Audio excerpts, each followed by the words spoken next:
최근에 부산과 경남에서 데이트 폭력 사건이 잇따라 발생하면서 사회적 분노도 커지고 있습니다.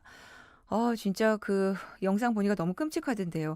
실제로 연간 데이트 폭력 건수가 계속 급증하고 있는데 이 데이트 폭력 관련한 처벌 규정이 없다 보니까 상당수가 뭐 벌금형 정도의 가벼운 처벌로 끝나는 경우가 많다고 합니다. 이 때문에 처벌 수위 강화와 특별법 제정에 대한 목소리가 높아지고 있는데요. 법무법인 대륜의 손수연 변호사와 자세한 이야기 나눠보겠습니다. 변호사님, 안녕하십니까? 네, 안녕하세요. 네, 선생님 반갑습니다. 네. 네, 반갑습니다. 아, 그 최근 부산의 한 지하상가에서 그 남성과 여성이 뭐 둘이 막 치고받다가 여성이 네네. 쓰러지고 또 남성이 휴대폰으로 막 내리찍고 발로 차고 이런 영상이 막 퍼졌었잖아요. 네. 그러면서 경찰이 수사에 나섰는데 아니 여성이 처벌을 원하지 않더라도 폭행한 남성 처벌받을 수 있습니까?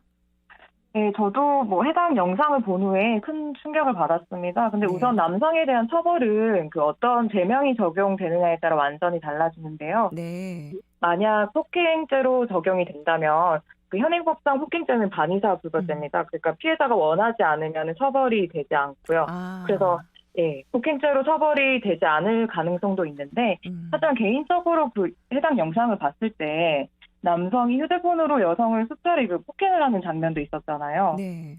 그리고 여성이 정신을 잃고 쓰러졌음에도 불구하고 음. 수차례 얼굴 부위를 가격하는 모습도 보여서 네. 그런 휴대폰을 뭐 위험한 물건으로 봐서 특수 폭행으로 본다든지 아니면 아. 여성의 그런 피해 정도에 따라서 뭐 폭행치상이나 그런 네. 상해죄로 적용될 가능성이 훨씬 커 보입니다. 네. 그래서 아. 이러한 죄들은 폭행죄랑 달리 그 음. 반의사 불벌죄가 아니기 때문에 그 네. 설령 피해자가 처벌을 원하지 않더라도 폭행한 남성은 수사기관의 판단에 따라서 이제 처벌을 받게 되는 것입니다. 네. 네, 그래요.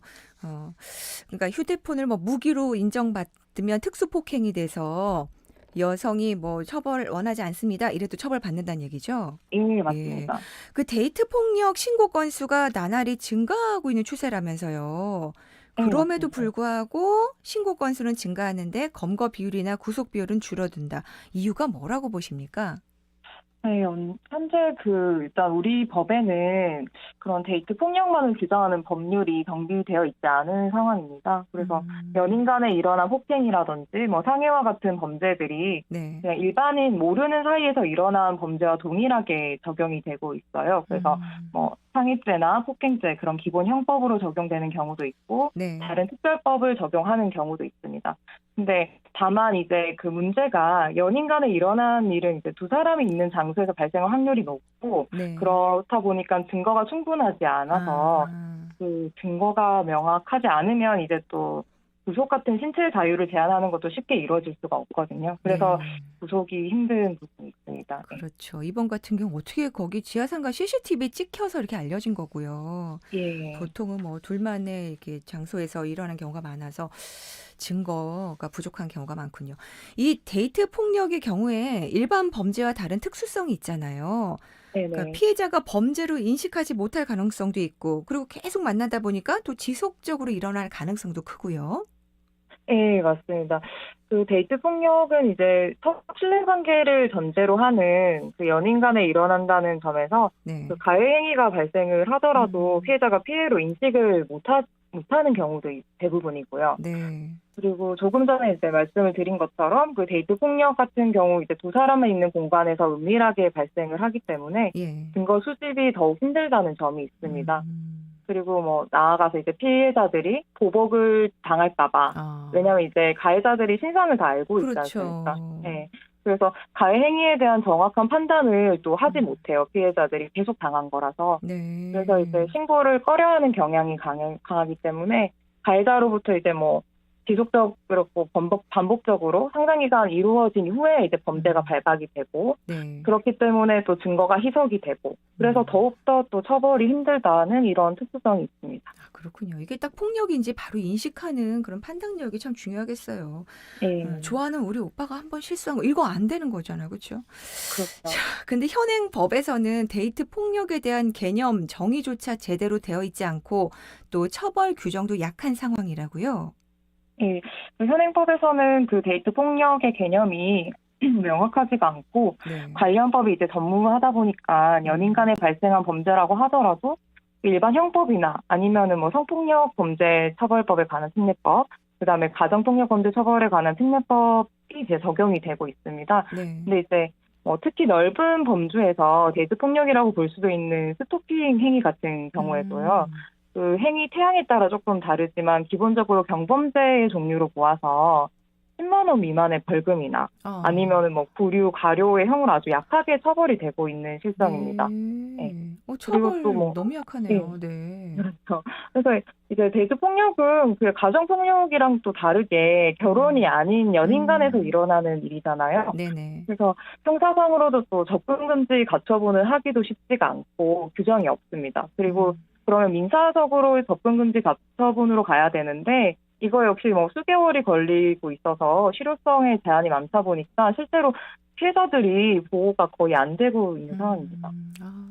자, 보복성 범행이 되풀이 되기도 하고 심하면 목숨을 빼앗기는 어떤 참극이 벌어진 경우도 봤거든요. 네. 자, 이를 막기 위해서는 특별법 제정과 같은 어떤 강력한 조치가 필요할 것 같은데요. 어떻습니까?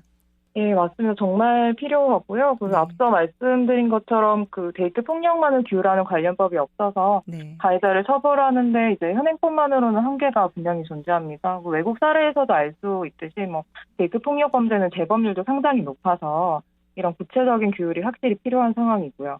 더불어서 이제 데이트 폭력은 가해자가 피해자에게 모든 신상을 알고 있고 그리고 행위 태양이 뭐 반복이 될수록 점점 뭐 폭행에서 상해, 상해로 뭐 살인까지 이렇게 강화되는 특성이 있어요. 그래서 예. 가해자에 대한 사후적인 처벌도 중요하겠지만 미리 사전에 예방을 해서 피해자를 보호할 수 있는 법적인 제도도 함께 이루어져야 할 것 같습니다. 그리고 또 이제 현재 사회 문제가 되거나 특정자에 대해서는 이제 수사를 할 때 지침을 마련을 하는데요. 현재는. 데이트 폭력 같은 경우에도 이제 관련 수사 지침이 마련이 되어서 가해자에 대한 처벌과 동시에 이제 피해자가 뭐 2차적으로 피해를 입지 않도록 네. 그런 신경을 좀 써야 되는 부분인 것 같습니다. 수사할 때도 어떤 지침이 마련돼야 된다. 알겠습니다. 예. 자, 끝으로 변호사님 마무리 말씀 부탁드려요.